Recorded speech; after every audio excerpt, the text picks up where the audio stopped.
Today, let's take a look at a big Western classic, the Cold Steel Wild West Bowie.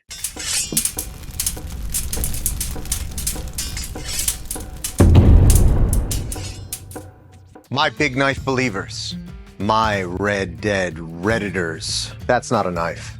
This is a knife.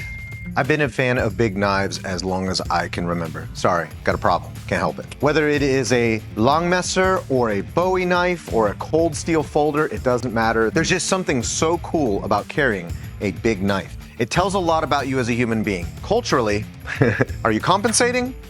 Maybe. Could you kill a man very easily? Yeah. And whether or not you knew how to fight with this weapon usually didn't make a difference when people walked up to you. Large knives like this have always been really useful companions to much larger weapons such as polearms, swords, and even firearms, especially in the American West. So today we're taking a look at a modern approach to a historical design from Cold Steel. This is the Wild West Bowie. Cold Steel based this design on the W49 pattern, but it uses modern steel. It was designed for people who want a historically inspired design, but are into things like combatives and historical combat. That being said, this is not a wall hanger. This weapon is real, it is heat treated through and through. It can be used for camping and for fighting, and it feels great in the hands. This big knife weighs in at 1 pound, 7 ounces. It is a fairly heavy knife. Included with the Wild West Bowie is a quality stacked leather sheath. I actually really like this because when you put it in, you can feel pressure as it goes in, so I don't have to use the strap for it to have retention, or at least passive retention, but if you do want that extra security, it works really well. This brass ring style belt loop is going to allow this to move with your leg as you walk, so as you hang it and tie it using the lash at the bottom, this will move with your legs, so it's gonna feel very comfortable, and because of its size and this hook right here, it's gonna be very easy to draw out of the sheath. So really good job on this leather sheath.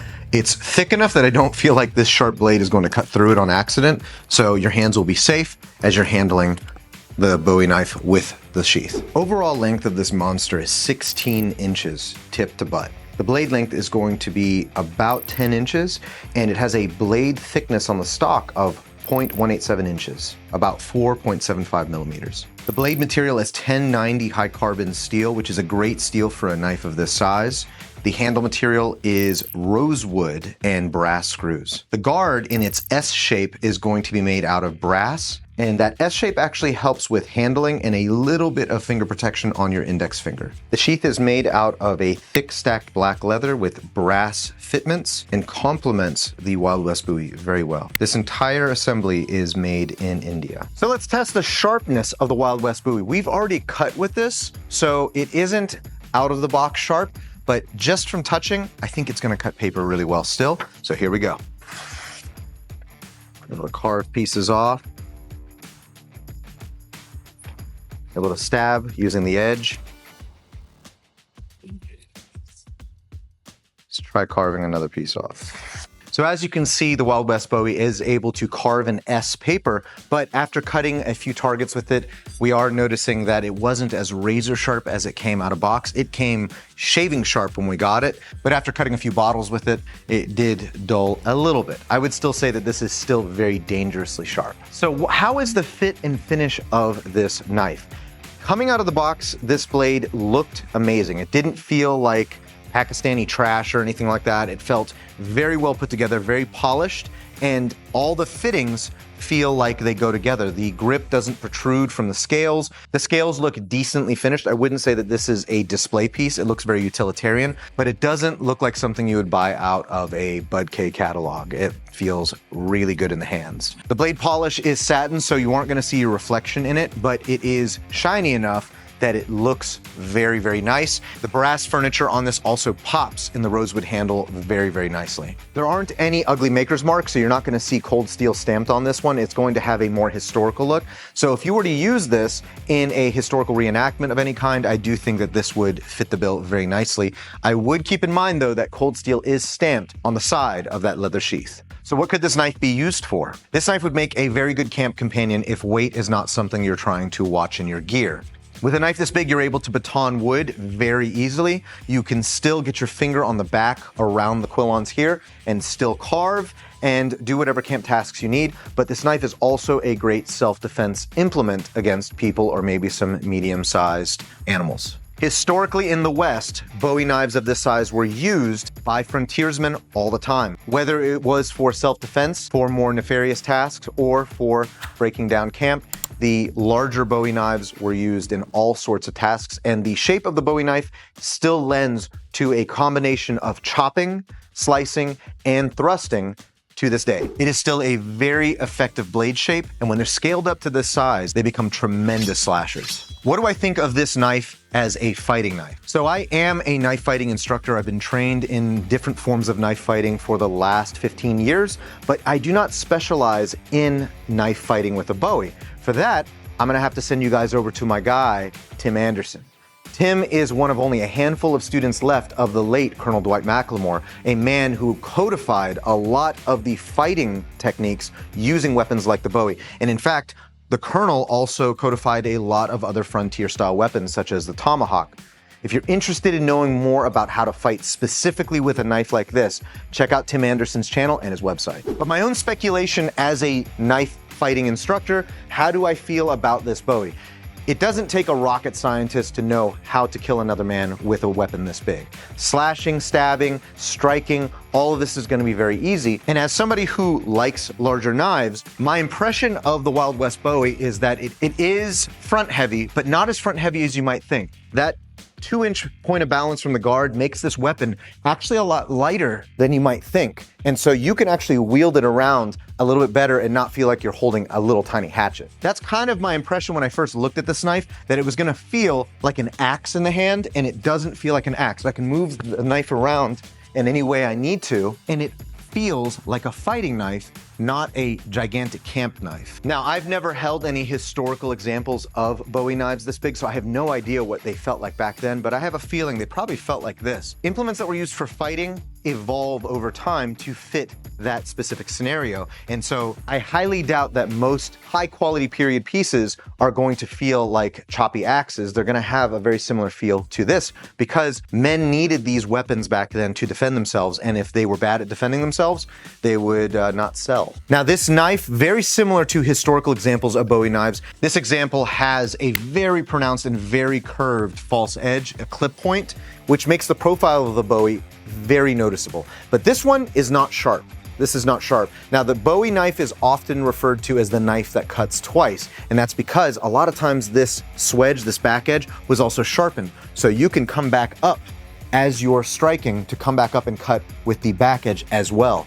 And this one unfortunately did not come sharpened, but there are many Bowies you can buy online that have that sharpened clip point, and that just makes this a more effective fighter, both in piercing and in that treacherous backslash. At its sharpest, I'm very certain that this knife could take a man's arm off if you hit hard enough. So let's go try hitting a piece of meat and seeing what happens to it. So now it's time for Mike to show me his meat. It's time for Mike to stick out his pole, and I'm gonna cut it. All right, we're gonna start with a very light cut. I'm gonna do just like a snap cut. We're gonna see what the Bowie does to this. This has a pork loin with a white t-shirt over top. So here we go. Nothing on that first one. All right, that's surprising. Maybe a little more force is necessary.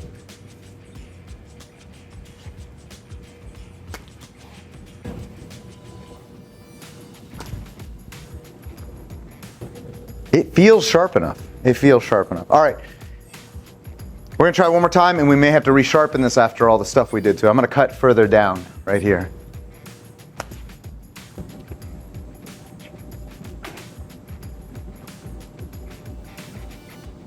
Blew through. I barely nicked it though.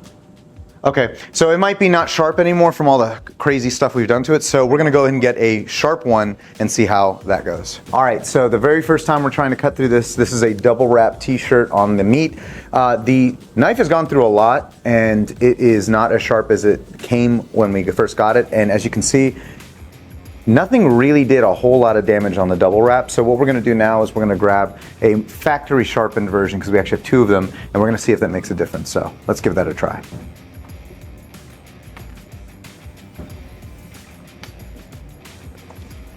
Nothing. This is actually wrapped 4 times, not 2 times like we saw. I don't know if you can see the layers, but that's 4 layers right there. So we're gonna try it with the sharp one again and see if it works. So we have Mike's other Bowie that's the same exact model. It just hasn't been abused as the other one has. And just to show you guys, it is very sharp. So we're gonna try this one and see if it's me or if it's the knife. Let's go.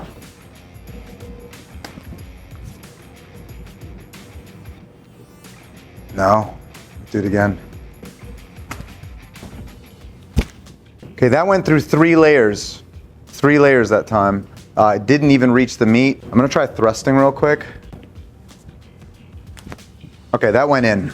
That went in, all of them right there. The tip went in, made a very large wound. Yeah, you can see, turn it over.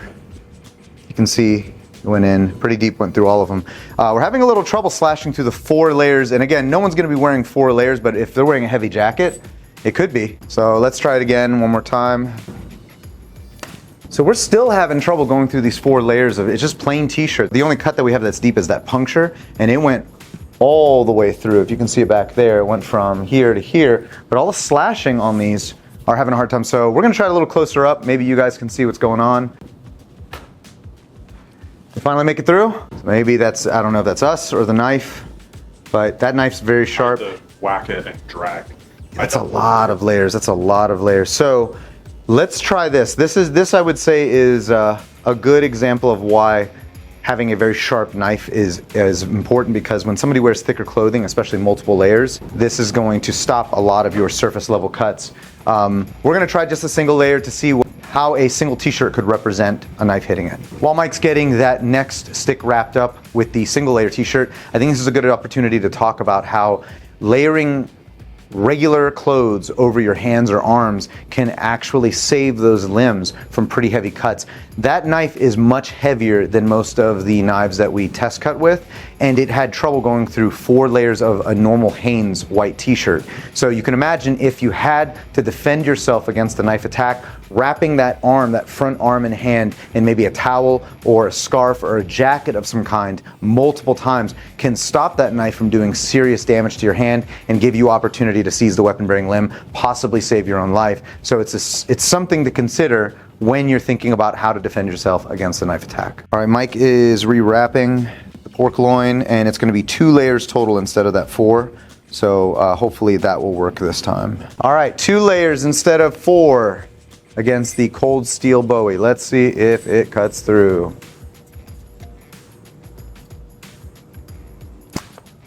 Ooh, went right through. Both layers peeled away. That was with a bit of a draw cut. That was nowhere near as hard as I was cutting against the 4 layers, but wow, that is terrible. Let's do it again. And go. Missed it. Oh, no, I hit it. Oh, that was with the tip of the knife. Look at this. Let's go closer. That was just with the tip. So back it up right there. So we can get it to focus. Yeah, that was only with that part of the knife. That cut really deep. So we're gonna try it one more time.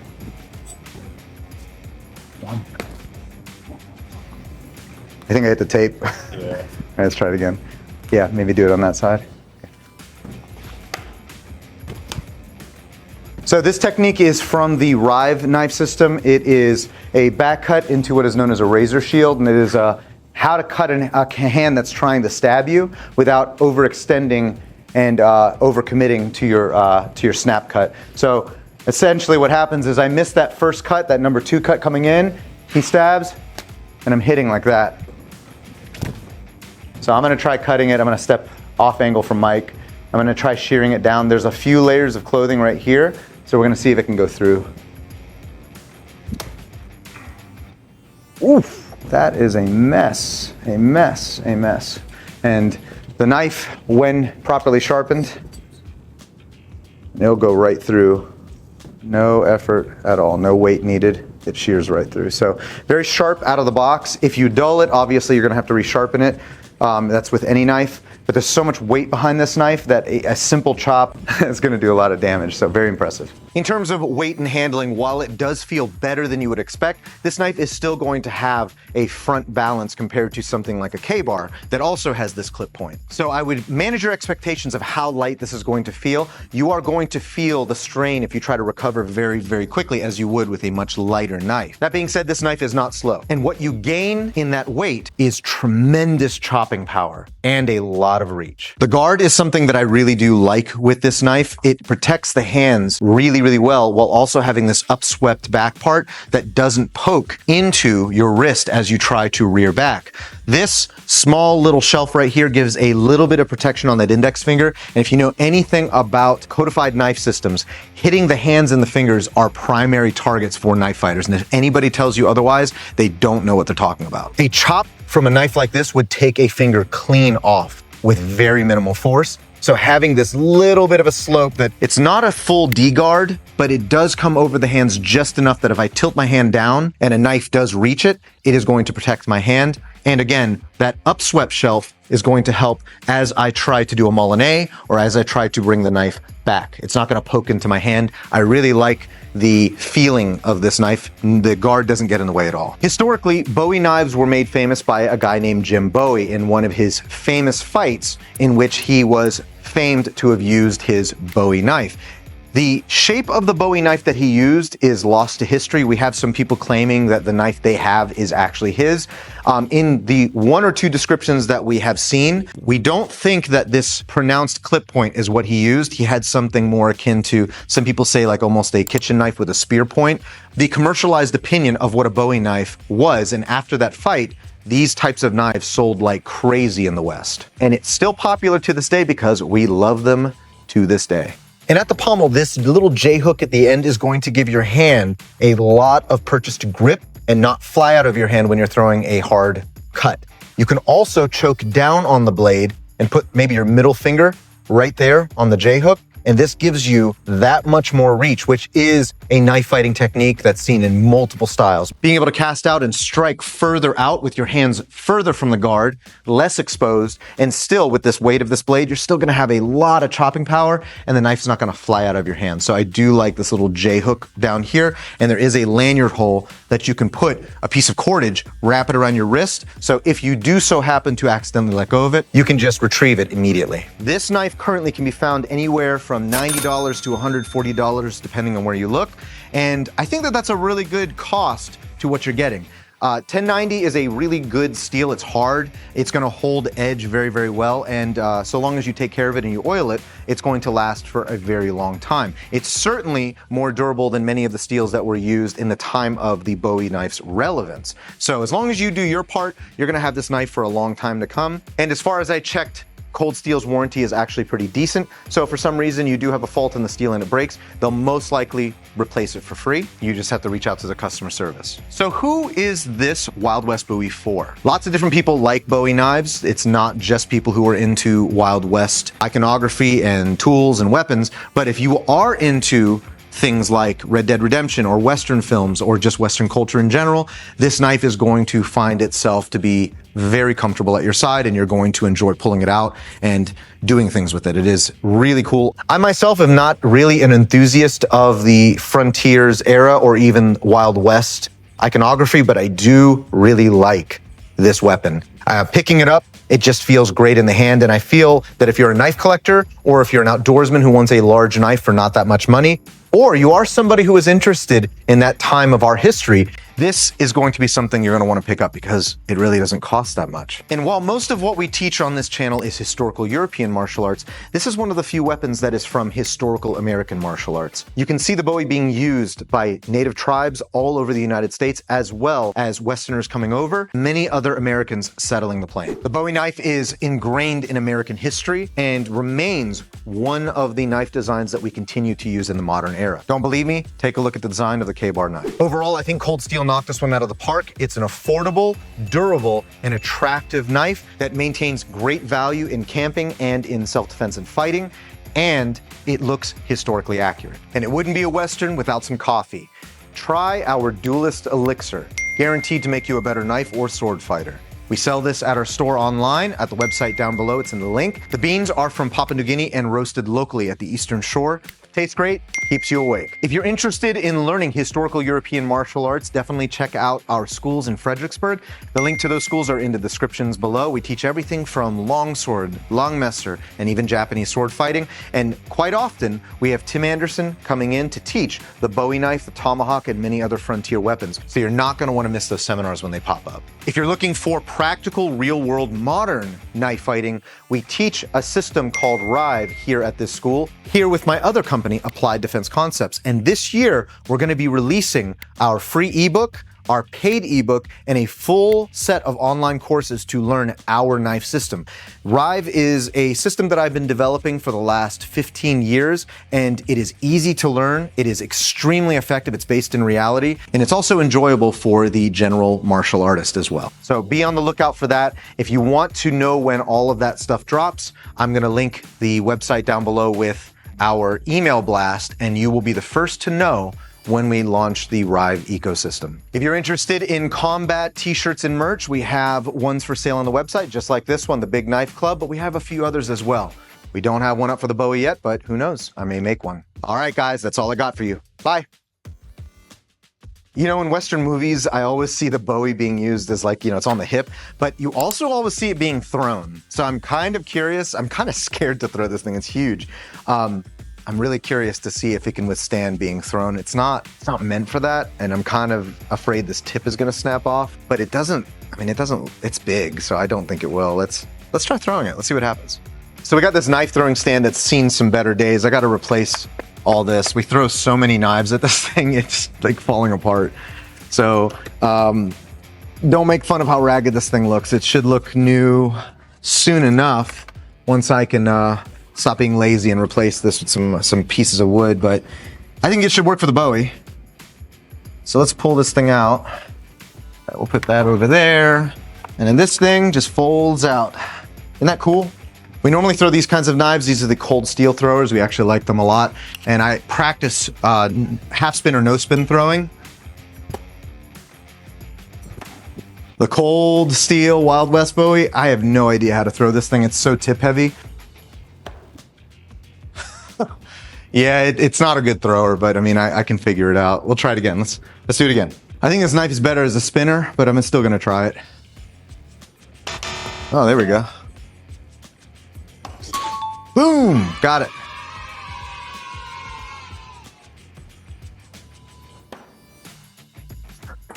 Boom. Normally that bends, if it hits the floor like that, it usually bends the tip.